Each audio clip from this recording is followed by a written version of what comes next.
Win దొరలౌదము రండి, నిజముగా దొరలౌదము రండి.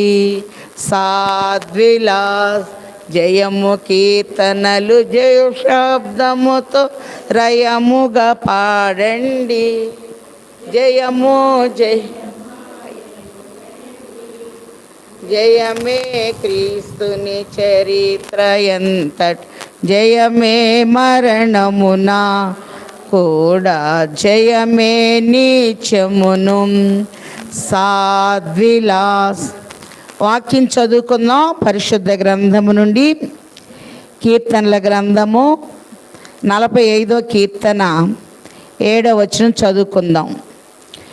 నిన్ను ఆనంద తైలముతో అభిషేకించి ఉన్నాను, నీ వస్త్రములెల్ల గోపరస వాసనే, అగరు వాసనే, లవంగి పట్ట వాసనే. ప్రార్థన. సమీపింపరాని తేజస్సులో అమరత్వములో వసించుచు నిత్యము పరిశుద్ధుడు పరిశుద్ధుడు పరిశుద్ధుడని గానా ప్రతిగానములు పొందుచున్న తండ్రి, నమస్కారములు. మీ ఏర్పాటును బట్టి, మీ అనాది సంకల్పమును బట్టి, నీ మందిరావరణములోనికి మమ్మల్ని ఆహ్వానించిన తండ్రి, వందనములు. ఈ అభిషేక ఆరాధన దినమున నీ వాక్యములో ఉన్న సత్యములు గ్రహించగలిగిన జ్ఞాన నేత్రాన్నిచ్చి, వినేవారిని వివరించేవారిని మీ స్వాధీనమందుంచుకొని మిమ్మును మీరు కనపరుచుకొనమని మా మధ్యకు వచ్చి వేసిన మహా ఉపాధ్యాయుడు, మహోన్నతుడయ్యున్న అభిషిక్తుడయ్యున్న యేసు నామములో బ్రతిమిలాడి వేడుకొనుచున్నాము తండ్రి, ఆమెన్. ప్రభునందు ప్రియమైన వార్లారా, తైలాభిషేక పండుగలో ప్రవేశించిన మనల్నందరినీ పరిశుద్ధ తైలముతో తండ్రి ప్రతిష్ఠించి ఆయన కొరకు నమ్మకమైన పనివారిగా తండ్రి వాడుకొనును గాక, ఆమెన్. సమస్త జ్ఞానమునకు మించిన దేవుని సమాధానము యేసుక్రీస్తు వలన మీ హృదయములకు మీ తలంపులకు కావలియుండును గాక, ఆమెన్. నిర్గమాకాండము 40వ అధ్యాయములో మనం చూస్తే ఏ రీతిగా మనం ఉండాలి, దేవుని సన్నిధి, దేవుని ఉనికి మనతో ఏ రీతిగా ఉంటుంది అనే విషయాన్ని ప్రభు స్పష్టంగా బయలుపరుస్తూ ఉన్నారు. మొదటిగా తైలము యొక్క విశిష్టతని వాక్యంలో నుండి మనం చూద్దాం. మరి చాలామంది తైలం ఎందుకు వేస్తారు అనేది అనేకుల్లో ఉన్న ప్రశ్న. పరిశుద్ధ గ్రంథములో తైలము పూయుట ఉంది, వేయుట ఉంది, జుర్రించుట ఉంది, వ్రాయుట అనేది ఉంది. యాకోబు పత్రిక 5వ అధ్యాయము 14వ వచనంలో చూస్తే, మీలో ఎవరైనా రోగి అయి ఉన్నారా, అనారోగ్యముగా ఉన్నారా, సంఘ పెద్దలను పిలిపించి దేవుని నామమున నూనె వ్రాసి అనే మాటను మనం చూస్తూ ఉన్నాం. జకర్యా గ్రంథము 4వ అధ్యాయము 14వ వచనంలో, సర్వలోక నాథుని ఎదుట ఇద్దరు వ్యక్తులు ఉన్నారు, రాజు, యాజకుడు. రాజైన జెరుబ్బాబెలు, యాజకుడైన యెహోషువ సర్వలోక నాథుని ఎదుట తైలము పోయువారై ఉన్నారు అనే మాటను మనం చూస్తూ ఉన్నాం. కాబట్టి వ్రాయుట ఉంది, పోయుట కూడా ఉంది. తైలము ఎందుకు పోస్తారో అక్కడ చెప్తూ ఉన్నారు. తైలము నోట్లో వేయటం కూడా ఉంది.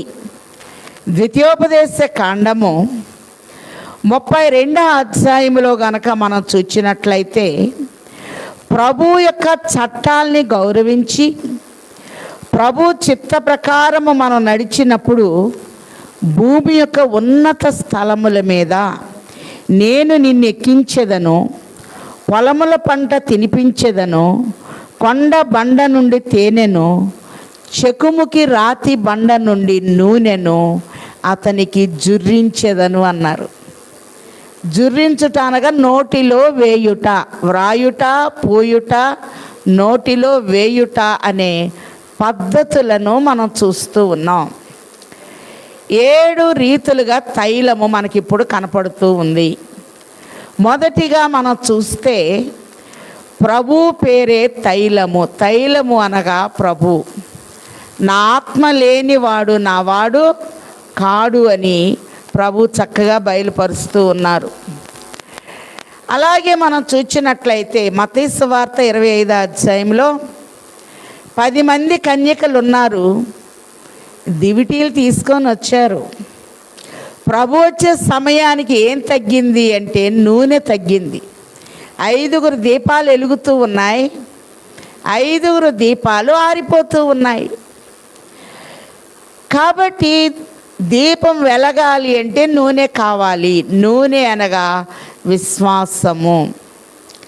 లేవియాకాండము 24వ అధ్యాయము 2వ వచనంలో చూస్తే దీపము నిత్యము వెలుగుచుండునట్లు ప్రదీపముల కొరకు దంచి తీసిన అచ్చమైన ఒలీవ నూనె తేవలనని ఇశ్రాయేలీలకు ఆజ్ఞాపించుము.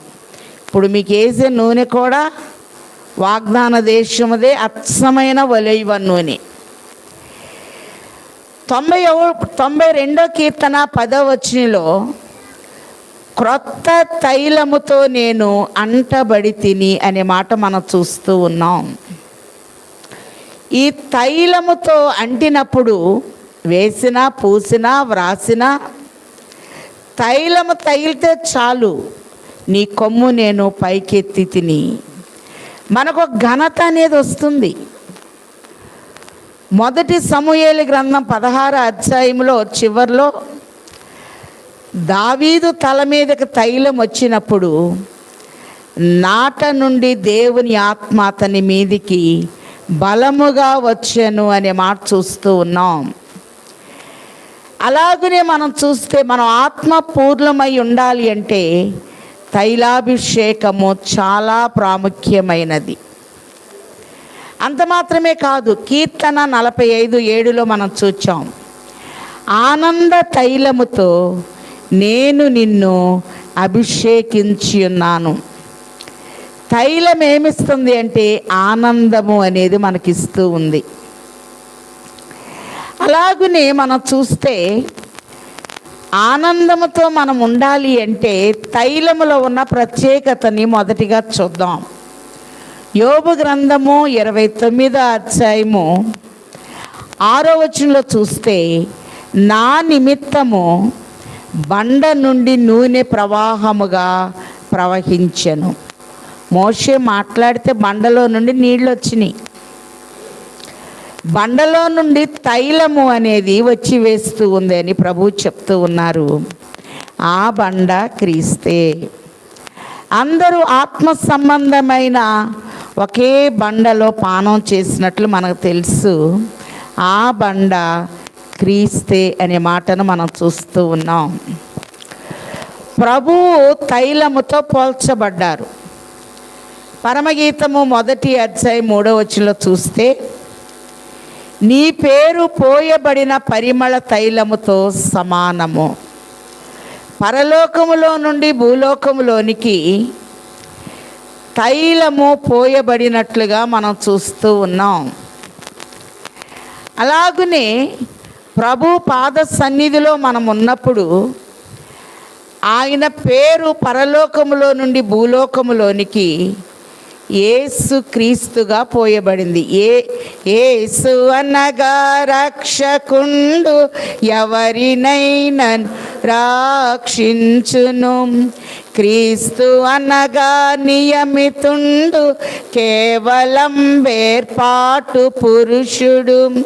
కాబట్టి యేసు అంటే రక్షకుడు, క్రీస్తు అంటే అభిషిక్తుడు. నీ పేరు పోయబడిన పరిమళ తైలముతో సమానమని చూస్తూ ఉన్నాం. ఆయన పేరు వాడితే కన్యకలు ప్రేమిస్తారట. కన్యకలు నిన్ను ప్రేమించుదురు అని పరమగీతము 1:3లో చూస్తూ ఉన్నాం.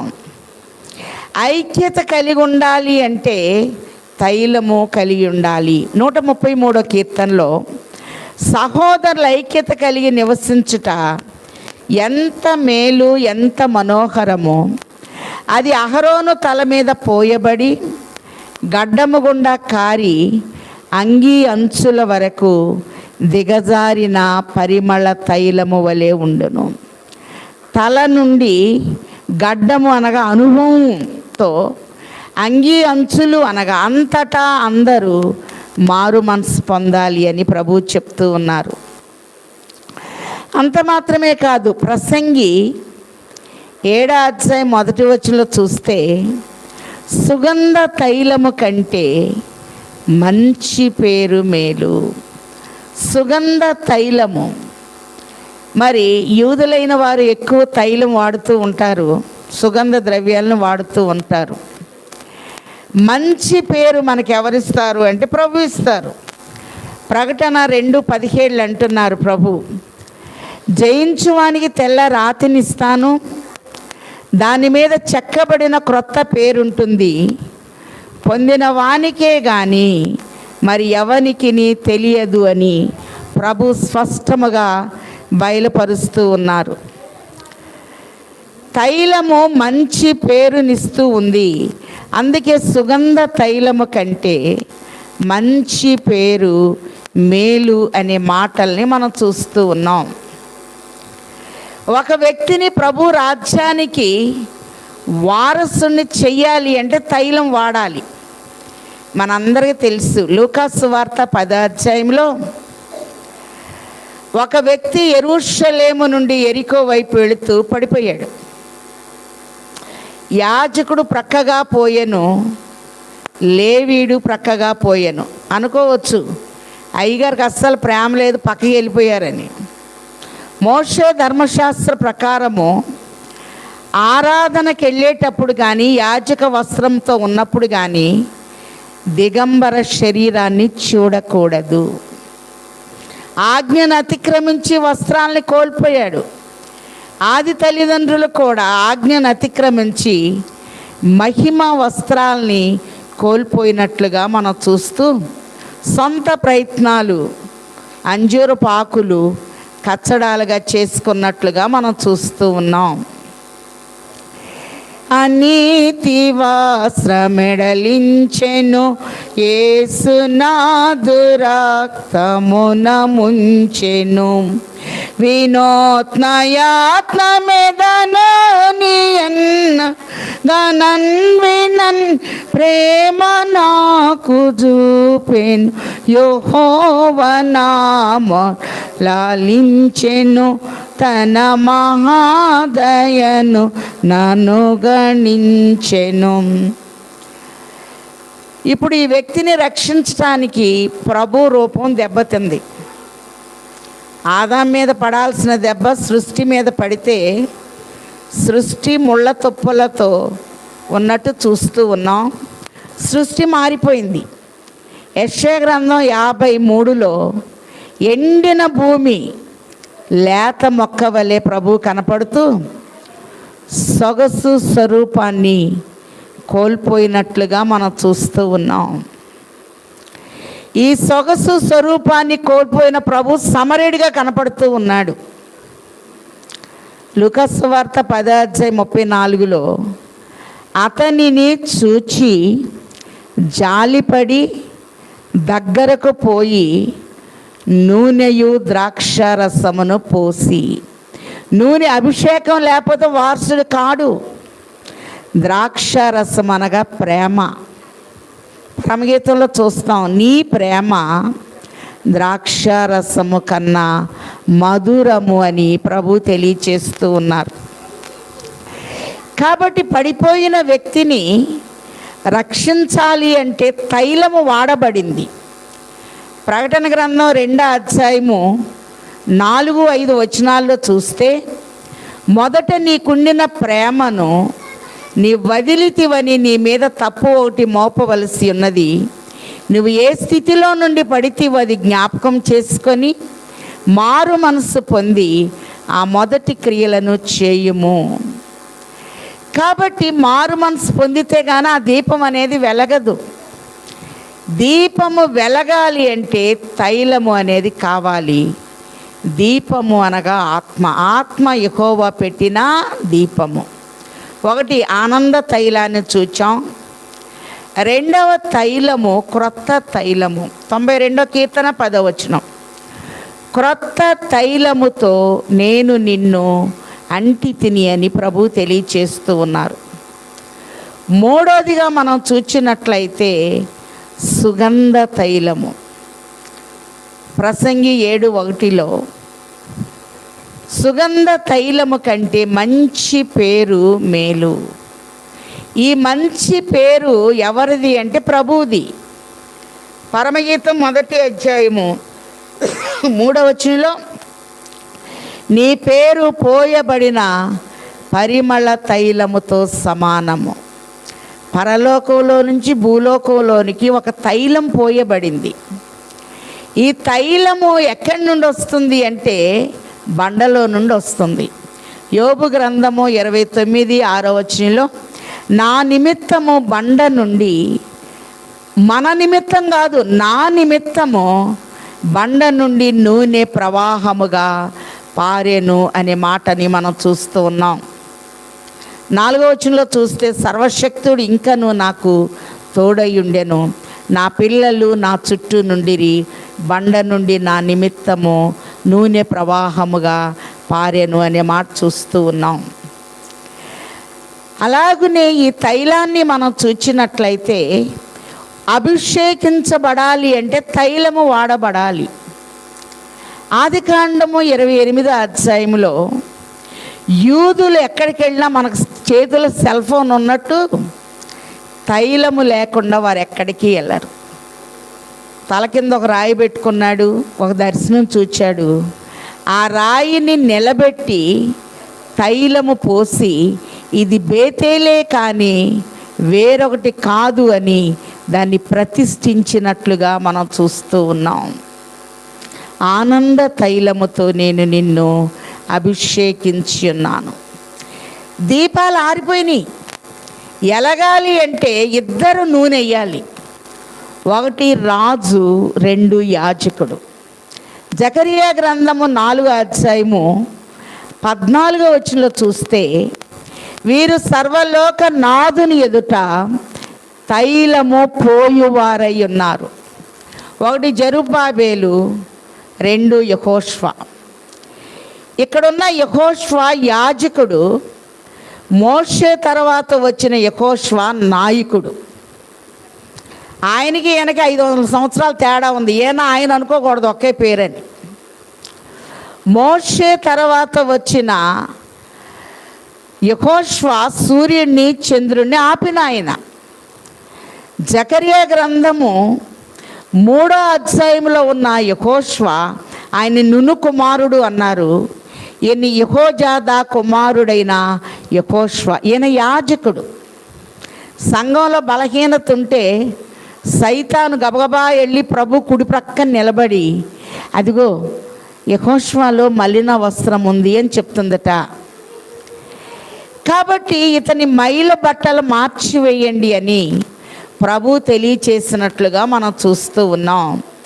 ఈ యెహోషువకి ఇచ్చిన ఆధిక్యత ఏంటంటే తైలము పోయువారై ఉన్నారు. మోషే తర్వాత వచ్చిన ఆయన తైలం వేయలేదు. హగ్గై గ్రంథంలో ఈ యెహోషువ మనకు కనపడతారు. అలాగనే ఎజ్రా గ్రంథంలో ఈ యెహోషువ మనకు కనపడతాడు. జకరియా గ్రంథంలో కూడా ఈ యెహోషువ చక్కగా మనకి కనపడుతూ ఉన్నారు. అందుకే మనం గమనించినట్లయితే ఆనంద తైలముతో నేను నిన్ను అభిషేకించి ఉన్నానని ప్రభు తెలియచేస్తున్నారు. ఈరోజు ఆనంద తైలం ఉంది. అలాగనే మనం చూచినట్లయితే క్రొత్త తైలం ఉంది.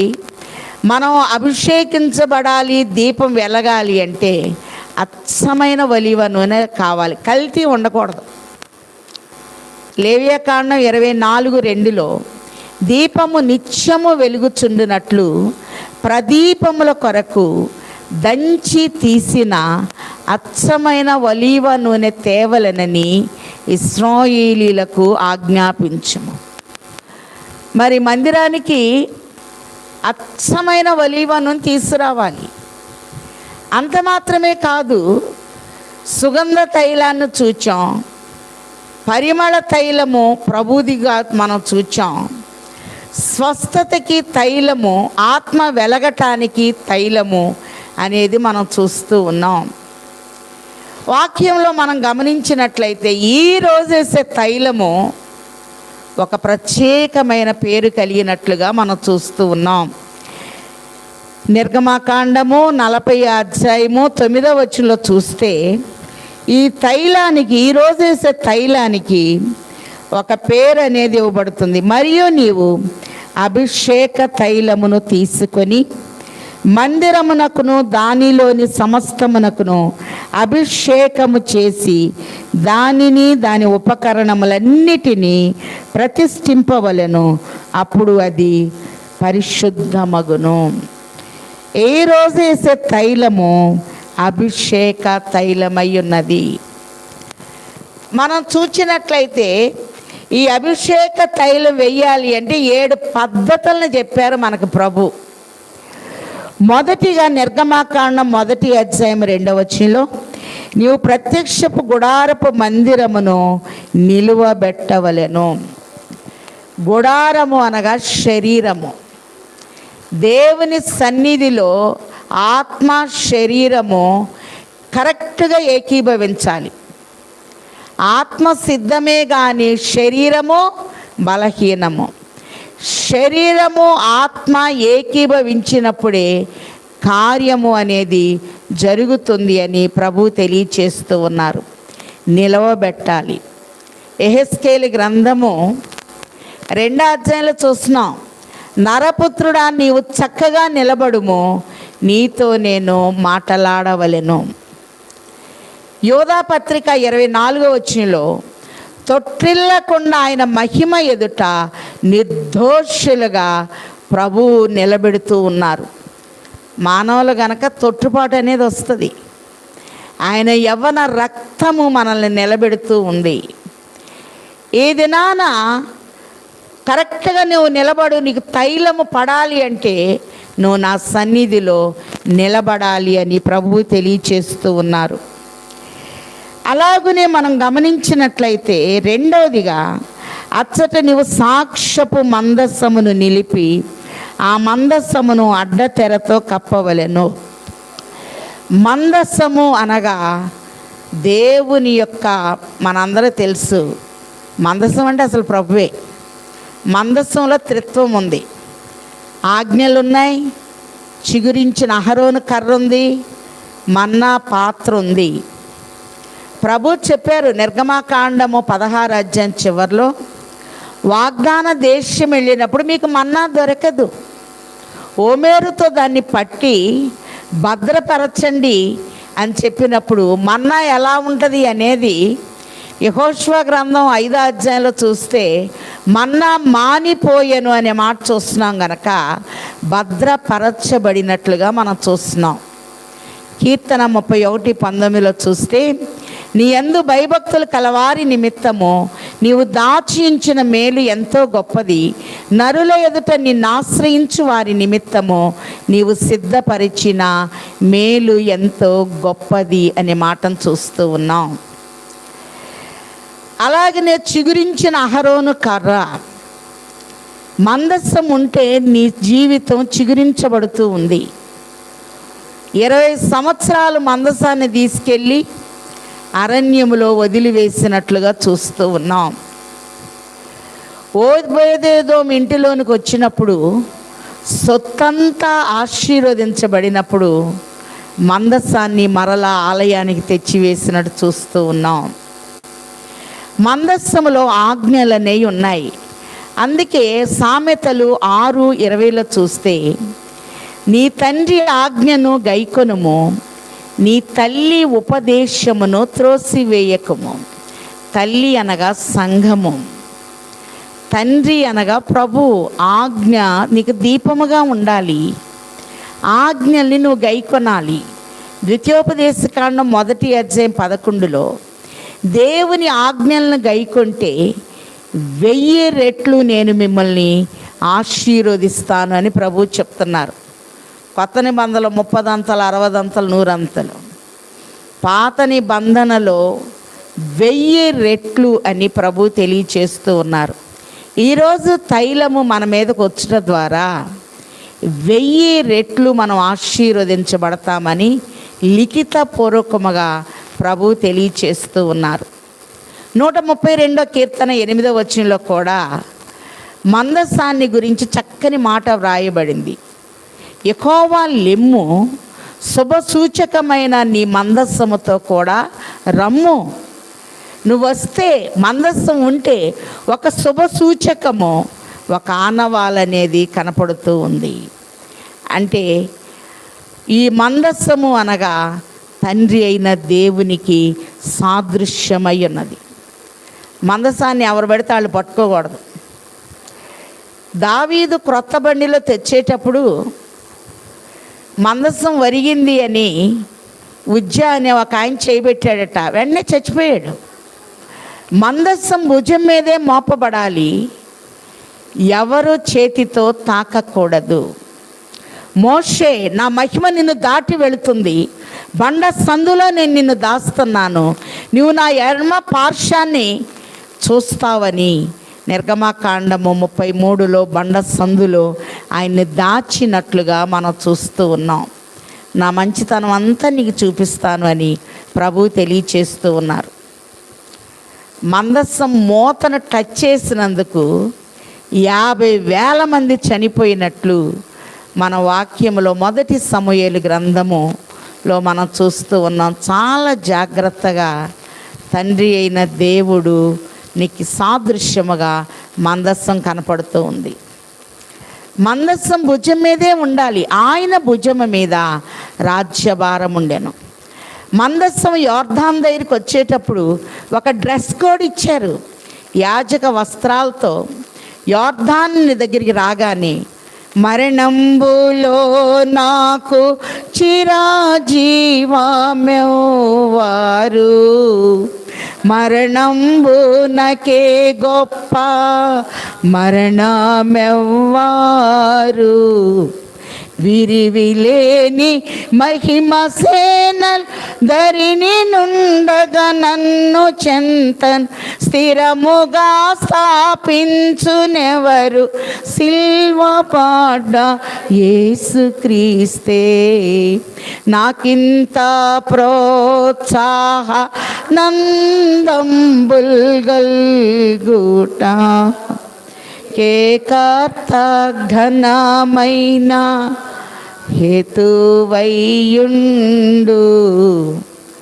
యోర్దాన్ అంటే మరణం.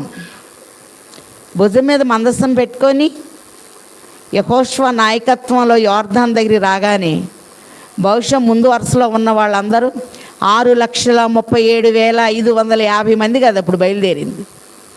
వెనక వరుసలోకి వెళ్ళుంటారు. యాజక వస్త్రం అంచు తగిలిన వెంటనే నీళ్లు ఏకరాశిగా స్తంభించినట్లుగా మనం చూస్తూ ఉన్నాం. దేవుని వాక్యానికి నీళ్లు భయపడిపోయినాయి. ఒక గౌరవం అనేది ఇచ్చివేసినట్లుగా చూస్తూ ఉన్నాం.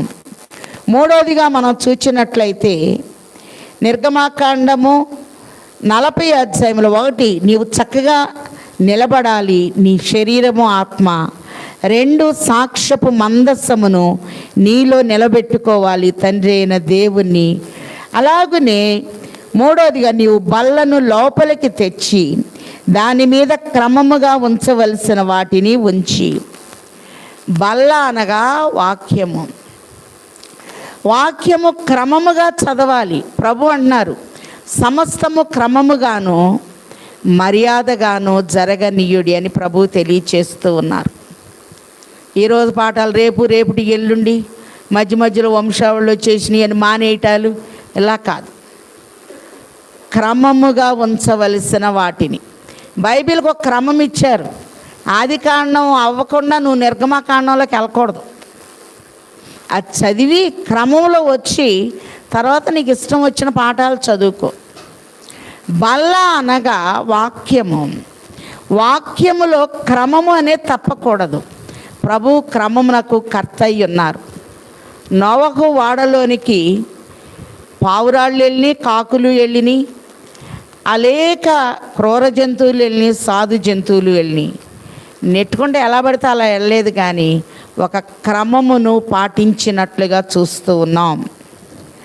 నాలుగవదిగా మనం చూచినట్లయితే దీపవృక్షమును లోపలికి తెచ్చి, ఒకటి నువ్వు చక్కగా నిలబడాలి, రెండు తండ్రి అయిన దేవుని తెచ్చుకోవాలి, రెండు కుమారుడైన యేసు ప్రభు బల్లని ఆయన శరీర రక్తములను జ్ఞాపకం చేసుకోవాలి, మూడోది ఆత్మ యెహోవా పెట్టిన దీపము. దీపవృక్షమును లోపలికి తెచ్చి దాని ప్రదీపములను వెలిగించవలెను. యెషయా గ్రంథము 11:2 చూస్తున్నాం. దేవుని ఆత్మ జ్ఞాన వివేకములకు ఆధారముగా ఆత్మ. ఒకటి జ్ఞానం ఇస్తుంది, రెండు వివేకం ఇస్తుంది, మూడు ఆలోచన ఇస్తుంది, నాలుగు బలం ఇస్తుంది, ఐదు తెలివిస్తుంది, ఆరు భయం ఇస్తుంది, ఏడు భక్తి. మన ఫ్రంట్ గుమ్మానికి దీపవృక్షం ఉంది, 7 ఆత్మలు అక్కడ కనపడుతూ ఉన్నాయి. అలాగే మనం చూస్తే 7 ఆత్మలు వెలగాలి. ప్రకటన గ్రంథంలో కూడా ప్రభు 7 నక్షత్రాల్ని కుడి చేత పట్టుకొని 7 దీపస్తంభముల మధ్య సంచరిస్తున్నట్లుగా మనం చూస్తూ ఉన్నాం. ఐదవదిగా ధూప వేదికను, బంగారు ధూప వేదిక, సాక్ష్యపు మందసము ఎదుట ధూపము వేయు బంగారు వేదికను ఉంచి. లూకాసు సువార్త 1వ అధ్యాయంలో జకరియా ఆలయంలోకి వచ్చేటప్పటికి దూత ధూప వేదిక కుడి వైపున నిలిచి మాట్లాడుతూ ఉన్నట్లుగా చూస్తూ ఉన్నాం. ఈ ధూప వేదిక అనగా విజ్ఞాపన. కీర్తన 20లో మనం చూస్తున్నాం, 6వ వచనంలో, నీ ప్రార్థనలన్నీ యెహోవా సఫలపరచునుగాక. ఎన్ని అంశాలు మనం ప్రార్థన చేస్తున్నామో 40వ దినాన అన్నీ కూడా నెరవేర్పులోనికి ప్రభు తీసుకొస్తూ ఉన్నారు. నీ ప్రార్థనలన్నీ యెహోవా సఫలపరచును గాక అనగా విజ్ఞాపన. యోహాను సువార్త 17వ అధ్యాయంలో ప్రభువు చక్కటి ప్రార్థన చేశారు. తండ్రి, నీవు నాకు ఇచ్చిన వారందరినీ తిరిగి మళ్ళీ నేను నీకు అప్పగిస్తున్నాను. అంత మాత్రమే కాదు, రోమాపత్రిక 8:26లో చూస్తున్నాం, ఆత్మ మన బలహీనతలను ఎరిగి మనకు సహాయము చేయుచున్నాడు, చెప్ప శక్యము కాని మూల్గులతో ఆత్మ తానే మన పక్షముగా విజ్ఞాపనము చేయుచున్నాడు. అలాగనే 5వది ధూపవేదిక, 6వది దహన బలిపీఠము. 6వ వచనం, నిర్గమాకాండము 46వ వచనం. దహన బలిపీఠము అనేది సిలువకు ముంగుర్తుగా మనం చూస్తూ ఉన్నాం. ఈ సిలువ దగ్గరికి నువ్వు రావాలి అంటే గంగాళములో ఉన్న నీళ్లతో నువ్వు శుద్ధి చేయబడాలి. అందుకే తీతు పత్రిక 3:5లో పునర్జన్మ సంబంధమైన స్నానము ద్వారా మీరు దేవుని బిడ్డలుగా మార్చబడుతున్నారని చూస్తున్నాం. కొన్ని సువార్తలను చూస్తే మార్కు సువార్త 1వ అధ్యాయం 11వ వచనంలో ప్రభు నీళ్ళలోనికి వచ్చినప్పుడు, ఈయన నా ప్రియ కుమారుడు, ఈయన యందు నేను ఆనందించుచున్నాను అనే మాట మనకు వినపడుతుంది. తండ్రి పలుకుతున్నాడు, కుమారుడు నిలిచి ఉన్నాడు, పరిశుద్ధాత్ముడు పై నుండి దిగి వచ్చారు. త్రిత్వము ఏకీభవించినట్లుగా మనం చూస్తూ ఉన్నాం. అందుకే ఇక్కడ గంగాళము అనేది నీటితో నింపబడుతూ ఉంది, బాప్తిస్మమునకు సాదృశ్యమై ఉన్నది. ఇక్కడ బలిపీఠము అనగా సిలువకు ముంగుర్తుగా మనం చూస్తూ ఉన్నాం. కాబట్టి కొరింథీయులకు రాసిన 1వ పత్రిక 1వ అధ్యాయం 18లో సిలువను గూర్చిన వార్త నశించుచున్న వారికి వెర్రితనము కానీ రక్షింపబడుచున్న మనకు దేవుని శక్తి అనే మాట చూస్తున్నాం. సిలువలో శక్తి ఉంది. సిలువను తప్ప దేన్ని ప్రేమించకూడదు. నీ సిల్వగాక యో దేవా, దేనిన్ ప్రేమింప నీయకు, నన్నాహరించు సార్వమున్ నీ సిల్వకై త్యాజింతును. మహాత్ముడైన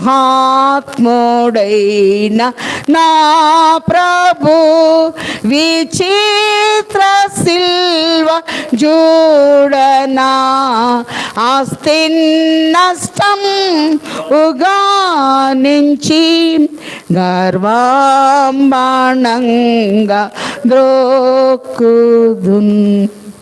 bear the cross, bear the crown అని చూస్తాం. సిలువను ఎప్పుడైతే మనము భరిస్తామో ఆ యొక్క క్రౌన్, దేవుడిచ్చే కిరీటాన్ని మనం ధరిస్తాము అని ప్రభు తెలియచేస్తూ ఉన్నారు. ఏడోది ఏంటంటే, నువ్వు సిలువ ధ్యానములోనికి వస్తే, నీవు నీటి మూలముగా ఆత్మ మూలముగా శుద్ధుడు అయితే ఇప్పుడు నీకు తైలము అనేది వేయబడుతూ ఉంది. తైలములో 7 మర్మాలని మనం చూచాం.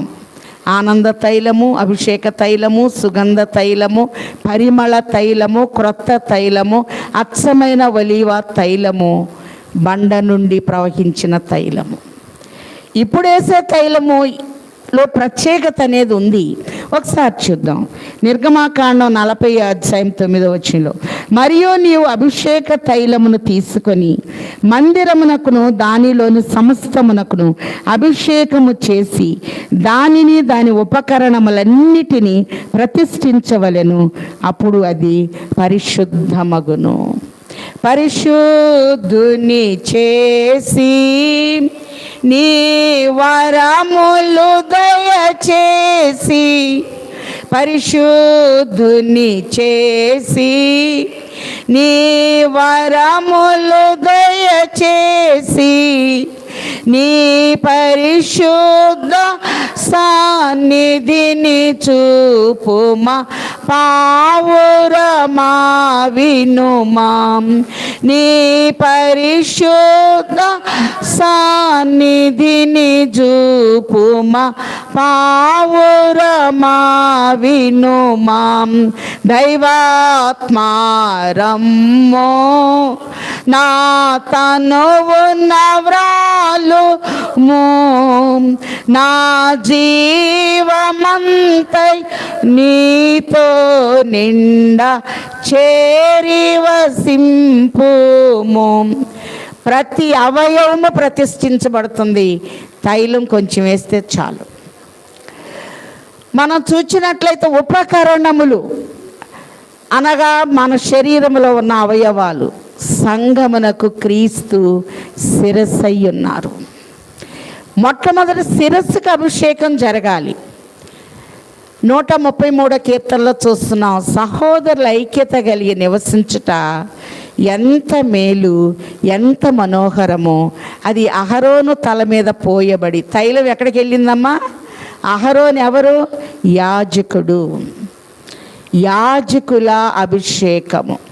అభిషేకం లేకుండా ఎవరు పడితే వాళ్ళు చెయ్యి వేయకూడదు తల మీద, ఎవరు పడితే వాళ్ళు నూనె వేయకూడదు.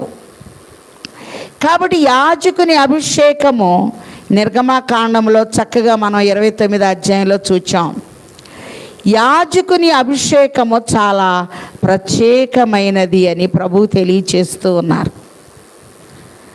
మరి అభిషేకం చేసేటప్పుడు కొన్ని గంటలు మోకాళ్ళ మీద పెడతారు.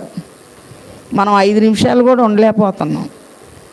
అలాగనే మనం చూస్తే నిర్గమాకాండము 29:6-7 యాజకుల అభిషేకం అనేది చూస్తూ ఉన్నాం. రెండోదిగా రాజు అవ్వాలి అంటే అభిషేకించబడాలి.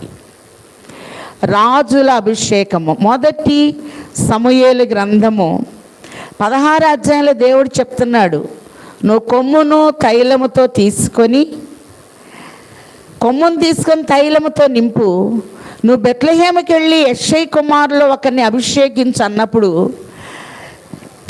సమూయేలు ప్రవక్తకు భయం అవుతుంది. సౌలు పదవిలో ఉన్నాడు, ఆయన రాజుగా ఉంటే ఇంకొకరిని రాజుగా చేస్తే ఇంకేమన్నా ఉందా? యాజకులు కూడా చంపడానికి ఆయన వెనుకాడాడు. అప్పుడు దేవుడు ఒక మాట చెప్పాడు, నువ్వు సౌలుతో చెప్పేటప్పుడు బలి అనే మాట చెప్పు, యెష్షై ఇంటి వారికి అభిషేకం అని చెప్పు. అక్కడిది అక్కడ చెప్పాల్సిన పని లేదు. కాబట్టి ఆయన వచ్చినప్పుడు మనలో చాలామంది యెరూషలేముకి వచ్చారు. ఆ యొక్క రూతమ్మ పరిగేరిన ఆ చోటులో దావీదు కూర్చున్న స్థలం దగ్గరికి మనం వెళితే ఆయన ఒక కొమ్మ తీసుకొని ఎగురుకుంటూ వస్తూ ఉంటాడు. 7 కొడుకులు, తండ్రికే లెక్కలో లేడు ఈ కొడుకు. సమూయేలు ప్రవక్త అన్నాడు, ఇంకెవరన్నా ఉన్నారా పిల్లలంటే, కడసారి వాడు ఉన్నాడు, గొర్రెల దొడ్డిలో ఉన్నాడు, పిలవమన్నారు. నేను కోరుకున్నవాడు ఇతడే అని మొదటి సమూయేలు గ్రంథము 16వ అధ్యాయంలో వాక్యంలో మనం చూస్తూ ఉన్నాం. అతడు వస్తూ ఉంటే చక్కని నేత్రములు కలిగిన వాడు, ఎర్రటివాడు అనే మాటలు చూస్తున్నాం. తైలము వేయబడినప్పుడు నాట నుండి దేవుని ఆత్మ అతని మీదకి బలముగా వచ్చెను. తైలము ఎప్పుడైతే వేయబడుతుందో ఆత్మ బలంగా ఉంటుంది. ఆత్మ యెహోవా పెట్టిన దీపము. అందుకే 7 రీతులుగా తైలాలను చూచాం మనం. అందుకే చీకటిలో ఉన్న మనల్ని ఆశ్చర్యకరమైన తన వెలుగులోనికి పిలిచి తన గుణాతిశయములు ప్రచురపరచు నిమిత్తము రాజులుగా, యాజకులుగా, పరిశుద్ధ జనముగా, దేవుని సొత్తైన ప్రజలుగా ప్రభు చేస్తూ ఉన్నారు. 3వ అభిషేకము ప్రవక్తల అభిషేకము. రాజుల మొదటి గ్రంథం 19:16లో ఎప్పుడు కూడా దేవుని సన్నిధిలో అపశృతి అనేది వాడకూడదు. అందుకే ఎఫెసీలకు రాసిన పత్రిక 4:29 అంటాడు, వినువారికి మేలు కలుగునట్లు అవసరమును బట్టి క్షేమాభివృద్ధికరమైన అనుకూల వచనమే పలుకుడు కానీ దుర్భాష ఏదైనా మీ నోట రానీయకుడి, దేవుని పరిశుద్ధాత్మను దుఃఖపరచకుడి. మనం అపశృతి వాడితే పరిశుద్ధాత్మకు దుఃఖం అట. ఏలియా సడన్గా ఆయన స్టేటస్ పడిపోయింది. మరి ఆయన అన్నాడు, నేను నా పితరుల కంటే పెద్ద గొప్పవాడిని ఏం కాదు, నన్ను తీసుకో అని చావును కోరుకున్నాడు. ఆ యెజెబెలుకు దడిచి ప్రభువు అంతరంగం దెబ్బతింది. వెంటనే యాకోబు పత్రికలో తన స్థాయి రాయబడింది. యాకోబు పత్రిక 5:18 మనం చూస్తే ఏలియా మన వంటి స్వభావం కలిగిన వాడే కాబట్టి తన స్టేటస్ దెబ్బతింది. అక్కడ ఏలియా వస్తాడంటే ఊరంతటికి భయం, నువ్వు సమాధానంతో వస్తున్నావు అని అడిగేవారు. రోషము కలిగిన ప్రవక్త మన వంటి మనుష్యుడే అనే స్థాయికి వచ్చేసాడు. కాబట్టి చావును కోరుకుని ఏలియాకి చావు లేకుండా చేసేసాడు దేవుడు. అలాగనే నీళ్లు పోయించి నిప్పును రప్పించిన ఏలియాకి ఆరోహణ అంతస్తుని దేవుడు ఇచ్చే ముందు దేవుడు నేను సేవ చేయలేనంటే బతిలాడు, బాబు నువ్వు చేయబోతే ఎట్ట చేయి నేను అండో, నువ్వు ఆపేస్తే ఇంకొకరిని నియమించు, కానీ నువ్వు నియమించాలి. నువ్వు వెళ్ళు, నీ స్థానములో ఎలీషాకి పట్టాభిషేకం చెయ్యి, రాజుగా అజాయేలుకి పట్టాభిషేకం చెయ్యని మనం గమనించినట్లయితే రాజుల మొదటి గ్రంథములు 19:16లో ఆయన అభిషేకాన్ని తెలియజేస్తాడు. రాజుని నువ్వు అభిషేకం చెయ్యాలి, నువ్వు నూనెస్తేనే అతడు రాజు అవుతాడు. నువ్వు నూనెస్తేనే. ఏలియా చేతుల మీద నీళ్లు పోసిన వ్యక్తి ఎవరు అంటే ఎలీషా, షాపాతు కుమారుడైన ఎలీషా. ఈయన 7 అద్భుతాలు చేస్తే ఈయన 14 చేశాడు. ఈయన దీవించిన వ్యక్తి సమాధిలో ఒక శవాన్ని సంవత్సరం తర్వాత వేస్తే ఎముక తగిలి లేచి కూర్చున్నా అంట. అంటే ఎలాంటి అభిషేకం ఈయన ఇచ్చింది? ఏలియా ఎలీషాకి ప్రవక్తల అభిషేకం. అలాగనే దేవుని సన్నిధిలో యాజకులుగా ఉండాలి, రాజులుగా ఉండాలి, ప్రవక్తలుగా మనం ఉండాలి. 4 బలిపీఠమునకు అభిషేకము. యాకోబు నూనె తీసి రాయి మీద వేస్తే ఆ బండ క్రీస్తే అది బేతేలుగా మార్చబడింది. అక్కడ ఒక ఒప్పందం చేశాడు, నేను క్షేమంగా తిరిగి వస్తే అని ఒక మాటని ఆయన వాడినట్లుగా మనం చూస్తూ ఉన్నాం. 5వదిగా దేవాలయమునకు అభిషేకము. ఆలయంలోకి రావాలంటే ఎవరు పట్టితే వాళ్ళు గుడి కట్టుకొని మేము ప్రార్థన పెట్టాం రండి రండి అని. ఇదేం ఫంక్షన్ హాల్ పద్ధతి కాదు. దేవాలయము అందరూ కట్టలేరు. దావీదంతటా ఆయన దేవాలయం కట్టడానికి ఒక ఒప్పందం చేశారు. 132వ కీర్తనలో యాకోబు యొక్క బలిష్ఠునికి ఒప్పందం చేశాడు. నేను నీకు ఒక స్థలము చూచు వరకు నేను మంచం మీద పడుకోను, నా కన్నులకు కునికిపాటు రానియను. అంటే స్థలం చూసి దేవాలయం కట్టేదాకా నేను నిద్రపోను అన్నాడు. ఉండగలమా? దేవుని సన్నిధిలో ఒక ఒప్పందం చేసినప్పుడు నీ మాట అవునంటే అవును, కాదంటే కాదు అని ప్రభు తెలియచేస్తూ ఉన్నారు. చక్కటి ఒప్పందాన్ని చేశాడు ఈయన. అట్లాంటి ఆయన గుడి కట్టొద్దు అన్నాడు దేవుడు. నీ నడుములో నుండి ఒక కుమారుడు వస్తాడు, అతడు కడతాడు అంటే సంతోషపడ్డాడు, కానీ ఆయన నన్ను వద్దన్నాడు అని అనుకోలేదు. కాబట్టి దేవాలయం కట్టాలి అంటే ఎజ్రా, నెహేమియాలు నాయకత్వంలో ఆలయం కట్టేటప్పుడు మాటలు అన్నారు, ఒక నక్కెక్కితే గోడ మీద పడిపోతాయి అని. మనము చేయు పని మంచిది అని వారు అనుకున్నారు. రాజుగారు కబురు చేశారు, వాళ్ళు ఒక చెడు పట్టణాన్ని కడుతున్నారు. వాగ్దాన పట్టణాన్ని ఏమన్నారు అంటే ఎజ్రా గ్రంథంలో వాళ్ళు ఒక చెడు పట్టణాన్ని కడుతున్నారు అన్నారు. అలాగునే దేవాలయము అనేది ప్రతిష్ఠించబడింది. నా మందిరము సమస్త జనులకు ప్రార్థనా మందిరం అని ప్రభు చెప్తూ ఉన్నారు. కాబట్టి మందిరంలోకి వచ్చినప్పుడు సహాయం అందుద్ది. కీర్తన 22వ వచనంలో మనం చూస్తే పరిశుద్ధ స్థలములో నుండి ఆయన నీకు సహాయము చేయును గాక. పరిశుద్ధ స్థలంలోకి వచ్చావు కాబట్టి నీకు సహాయము అనేది అందుతుంది అని ప్రభు తెలియచేస్తూ ఉన్నారు. అలాగనే ఆరోదిగా వస్తువులు ప్రతిష్ఠించబడతాయి. మనం దేవుని కొరకు ఏమేమి తీసుకొని వస్తామో వస్తువులన్నీ ప్రతిష్ఠించబడతాయి. సొలొమోను కట్టిన ఆలయములో 1000 బంగారు పాత్రలు ఉన్నాయట. ఇవన్నీ ప్రతిష్ఠించబడి వీళ్ళు చెరలోనికి వెళ్ళినప్పుడు బెల్షస్సరు వాటిని తీసుకొని వెళ్ళి ఇష్టం వచ్చిన వారితో విందు చేస్తూ ద్రాక్షారసం పోసిచ్చాడట. వెంటనే గోడ పూత మీద ఒక వ్రాత వచ్చేసింది, మెనీ మెనీ టెకేల్ ఉపార్సిస్, నిన్ను త్రాసులో పెట్టి తోస్తున్నా నువ్వు తక్కువగా కనపడుతున్నావు. పాత్ర దెబ్బతింది గనక హస్తము దిగొచ్చింది. 144వ కీర్తనలో చూస్తున్నాం, నా చేతులకు యుద్ధము, నా వ్రేళ్లకు పోరాటమును ఆయన నేర్పి ఉన్నాడు. ఏ వేలు ఎలా పనిచేయాలో దేవుడు నేర్పిస్తాడు. కాబట్టి గోడ పూత మీద వ్రాత ఎందుకు వచ్చిందంటే పాత్ర అనేది దెబ్బతింది. 2వ రాజుల గ్రంథం 4వ అధ్యాయము 2 నుంచి 4 వచనాలు చూస్తే ఒక ఆమె ఉంటుంది, మా ఇంట్లో ఏమీ లేదు అంటే ఏముంది ఆలోచించి అంటున్నాడు ఎలీషా. నూనె తప్ప ఏమీ లేదంటే అది జాలమ్మా మీరు బ్రతకటానికి. దొరకగలిగినన్ని పాత్రలను తెచ్చి నువ్వు నీ కొడుకు కలిపేసుకోండి. నూనెను వంచారు, పాత్రలన్నీ నింపబడినట్లుగా మనం చూస్తూ ఉన్నాం. నూనె వంచబడింది, పాత్ర నింపబడింది. ఆపగింతు తండ్రి నీకు నాత్మానంచును,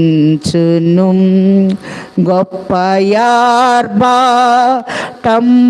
చేసి కూలిపోతివా. ఆహా మహాత్మ హాశరణ్య అవిమోచక. శిరస్సు వంచాడు, ఇక్కడ నూనె వంచబడింది, పాత్ర నింపబడింది.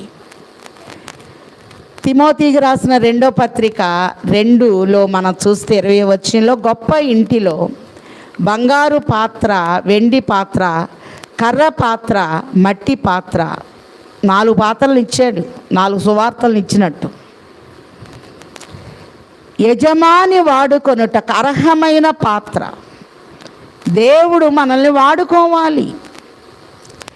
కాబట్టి ఏ పాత్ర ఈరోజు ఎవరిని ఎలా అభిషేకిస్తాడో ప్రభు మనకు తెలియదు. వస్తువులు, ఉపకరణములు, ప్రతి వస్తువు దేవుని సన్నిధిలో ఉప్పు తెచ్చినా వాడబడతాం. నిబంధనకి గుర్తు ఉప్పు. మీరు లోకమునకు ఉప్పై ఉన్నారు. మా అబ్బాయి అన్నాడు, ఈరోజు ఉప్పు కొనే పని లేదు, మనకు బోల్డ్ ఉప్పు వచ్చేసింది. మీరు లోకమునకు ఉప్పై ఉన్నారు. లేవ్యకాండంలో అన్నాడు, నీ నైవేద్యములన్నిటి మీద ఉప్పు చేర్చవలెను. చివరిగా వ్యక్తికి అభిషేకము. కాబట్టి ఏడవదిగా వ్యక్తులము మనం ఒక శక్తిమంతులుగా ఉండాలి అంటే మీరు భక్తి కలిగిన వారే కానీ దేవుని శక్తిని ఎరగని వారు. యోబు గ్రంథము 4:4 ప్రభు అంటున్నారు, నీ మాటలు తొట్టిల్లు వాణ్ణి ఆదుకొని ఉండెను, కృంగిపోయిన మోకాళ్ళు గలవాన్ని నీవు బలపరిచితివి. అయితే నీకు శ్రమ కలుగగా నువ్వు దుఃఖాక్రాంతుడివైతివి, అది నీకు తగులుగా నీవు కలవరపడుచున్నావు. నీ భక్తి నీకు ధైర్యము పుట్టించదా? నీ యథార్థ ప్రవర్తన నీ నిరీక్షణకు ఆధారము కాదా? భక్తి ఉన్నప్పుడు ఎట్లా ఉంటాం? ధైర్యంగా ఉంటాం. ఏ పరిస్థితుల్లో కూడా మనము భయపడవలసిన పని లేదు అని ప్రభు చక్కగా తెలియచేస్తూ ఉన్నారు. నేను ఒకటే అనుకుంటా, బైబిల్ ఉంది కాబట్టి ఏ శ్రమ రాదు. లోకమంతటి మీదకి శ్రమ వచ్చిన ఫిలదెల్ఫియా సంఘానికి అంటున్నారు ప్రకటన 3:10, నువ్వు నా వాక్యాన్ని గైకొన్నావు గనక నిన్ను నేను కాపాడుతాను. చుట్టూ కరోనాలు వచ్చినా ప్రభు ఏమన్నారు, నేను నిన్ను కాపాడుతాను. నేను మామూలుగానే తిరుగుతూ ఉంటాను అందరి మధ్య. నేను మొన్న శ్రీకాకుళం అరకెళ్ళి వస్తే అందరూ అన్నారు, అమ్మగారు కరోనా అటు ఎక్కువగా ఉందంటే ఎట్లా వెళ్ళారు? 1000-10,000 నీ కుడి ప్రక్కన కూలినా అపాయము నీ యొద్దకు రాదు.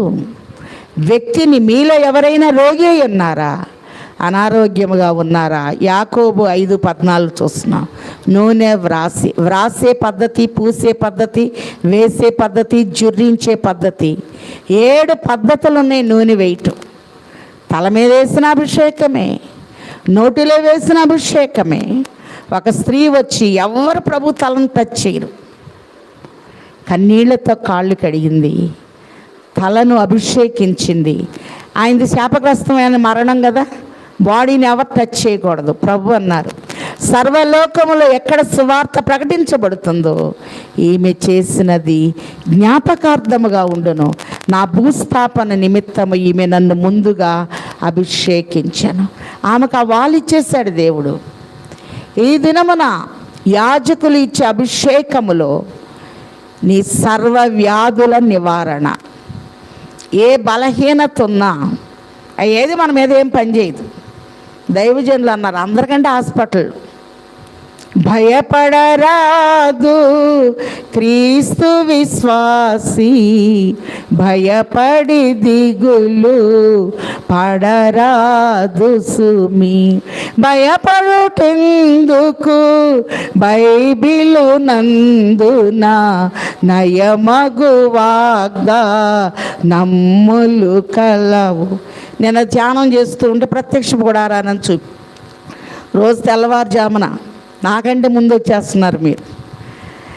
మరి ఈ మధ్యకాలంలో 2 రోజుల మటుకు నేను ఆబ్సెంట్, 2 రోజులు. ఓ పాము వచ్చింది అని భయపడితే మా మనవరాలు ఒక మాట అంది, మోషే పామును పట్టుకున్నాడుగా నీకు భయం ఎందుకు అని. ఓహో, మా నిర్గమకాండలో పాము ఉంది కదా, ఇది కూడా మనకు ఒక పాఠమే. కాబట్టి మన ఆలోచనలను బట్టి కొంచెం భయం కలుగుద్ది. కానీ దేవుడు నిలబెట్టు వారయ్యన్నారు. 7 రీతులుగా తైలాలు చూచాం, 7 అభిషేకాలను చూచాం.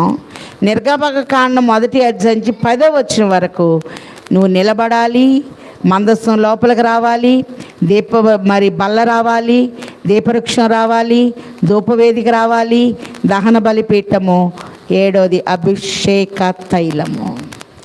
ఈ తైలం వేసినప్పుడు ఏ వ్యాధి ఉన్నా సరే అది పోతుంది. ఆరోగ్యవంతులుగా అలంకరించి మహిమ నుండి అధిక మహిమకు వెళ్ళగలిగిన స్థాయిని తండ్రి ఆయన బిడ్డలమైన మనందరికీ ముమ్మరముగా దయచేయును గాక.